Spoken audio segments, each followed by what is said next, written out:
All right there, Mark. Can you go ahead and hold that slate up? Can you do it like right over where your face is? Right here? Yeah, and clap it for me. Excellent. Any questions over here? Alrighty. Yeah, you can set it down now.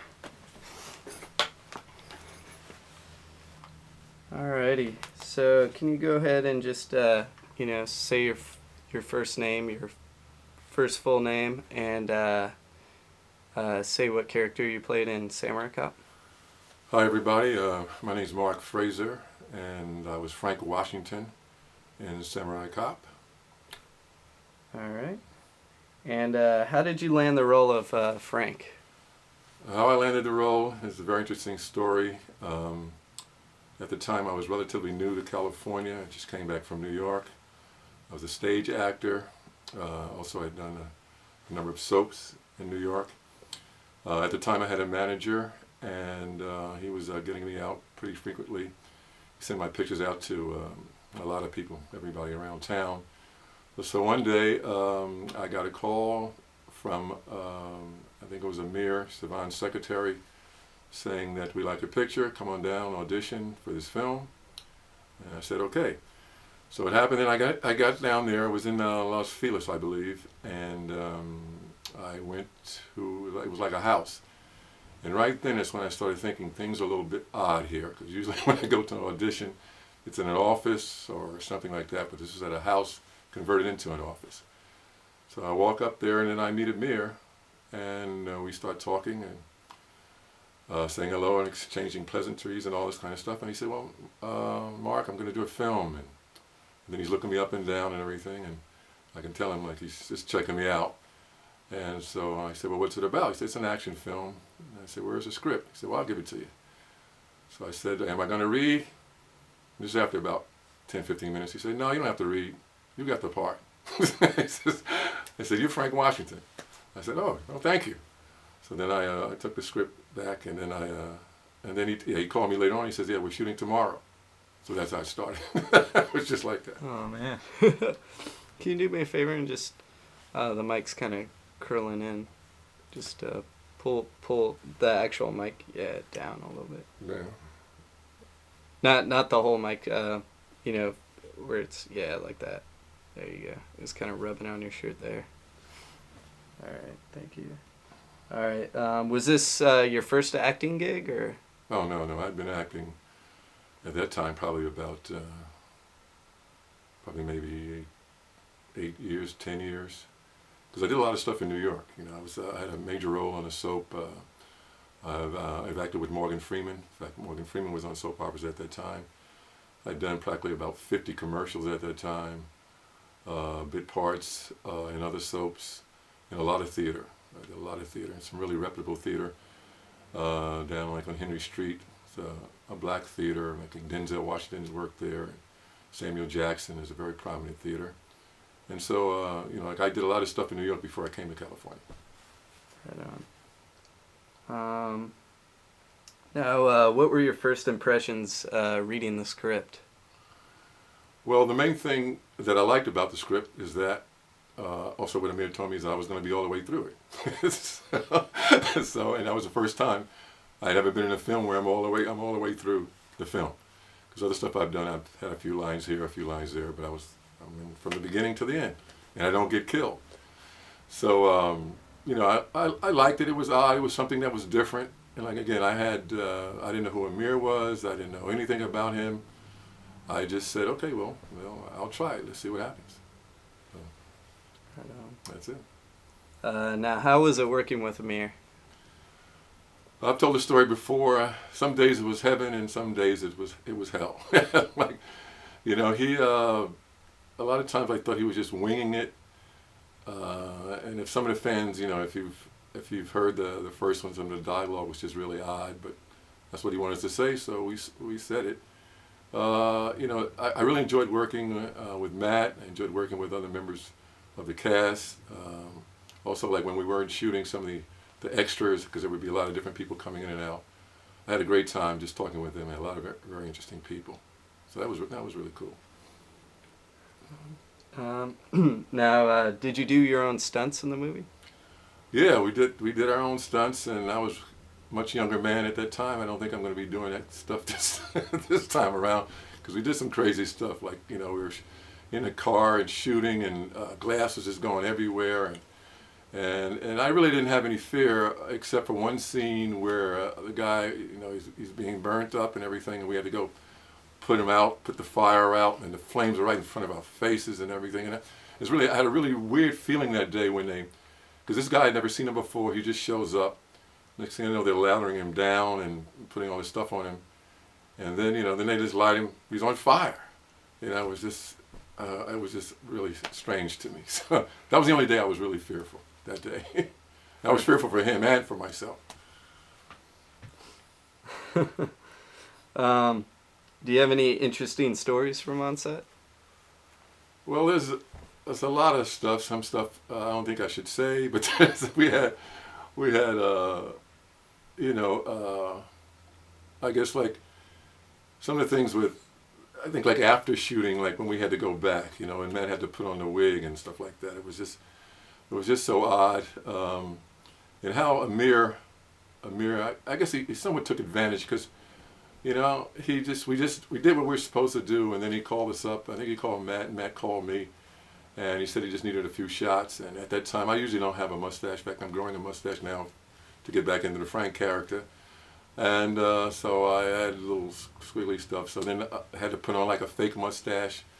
When we're filming again, Matt had to go get this wig because he had cut his hair, and it was just so crazy. It was crazy.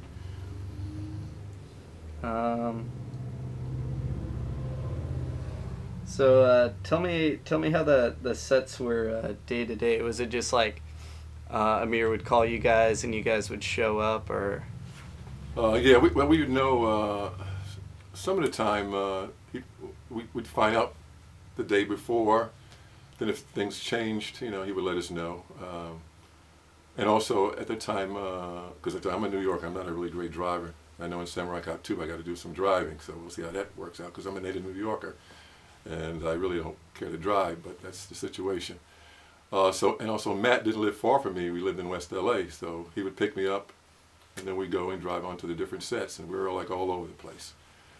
And sometimes, I think I've mentioned before when I've talked about Samurai Cop, that the permit, I think Amir's permit ran out, so we had to run around, sneak, hide from the police. Sometimes they would be coming, and then we had to cover up the camera and run. I mean, sometimes it was just complete chaos.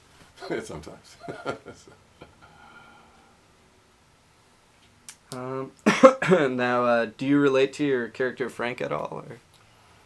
Yeah, well, I guess after going through this, and it's funny how I found Frank maybe midway through the filming.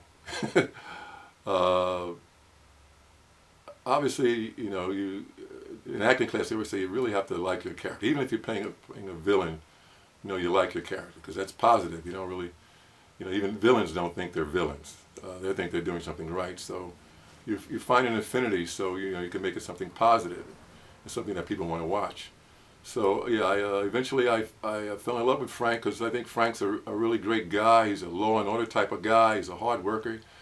He has a sense of humor. He's very confident.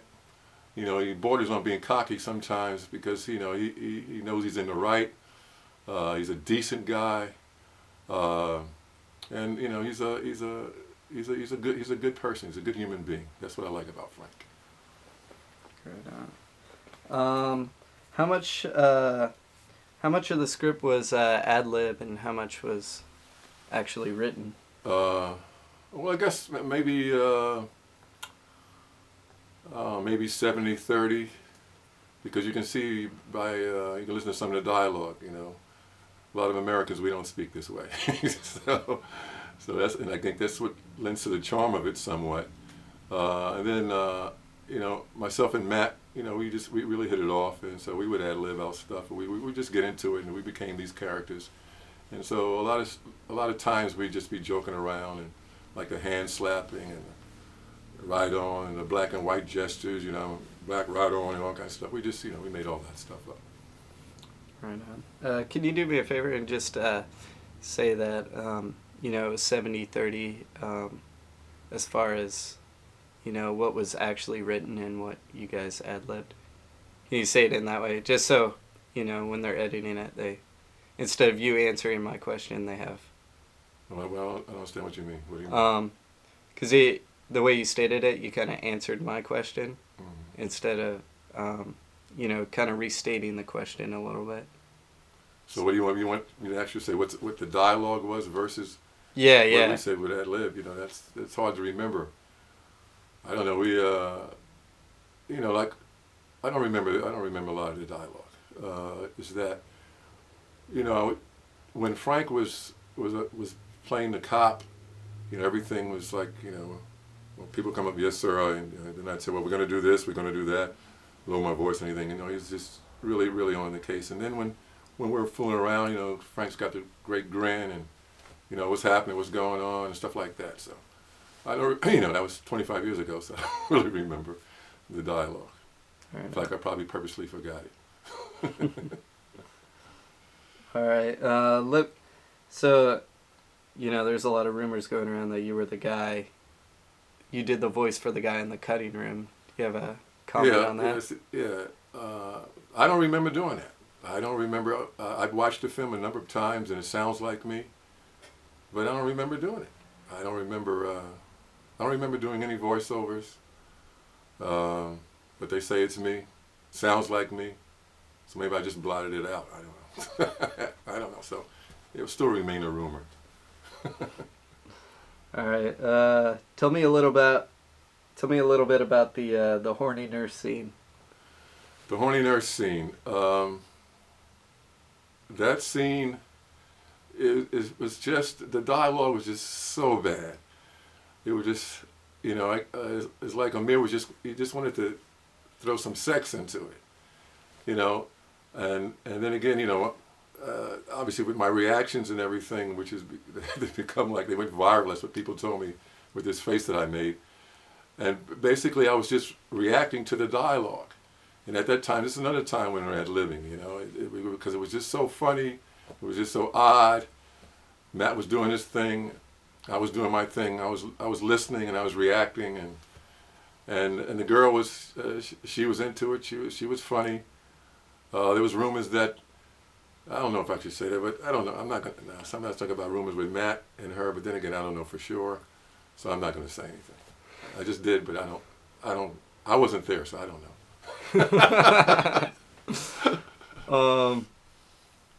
Now, were you filmed at the same time that acting was going on with your reactions, or was that like something that was filmed? Room.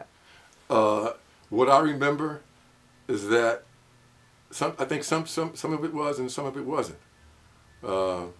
Because when I look at it again, I remember that, like, my facial expressions, it's hard to make up stuff like that if I don't hear. So maybe Amir, again, like, I really don't remember. Maybe Amir went to another room and read and said it to me, because my reactions are definitely listening to something. I just didn't stand up there and make all those faces. There was reasons for these faces, and if you really look at the film, you'll see that there's reasons for me why I'm making these faces. Now, would you consider your character a sidekick, or more of a stronger? Yeah, see, I hate the sidekick situation. I think because I don't, although I'm really close to Frank, I don't look at myself as a sidekick in whatever I do in life. And I think what happened is how things develop with the film. That's why I think that my role has been, as we're getting ready to do this second one here, that I have like equal billing in a sense with Matt, because I think I lent humor to it.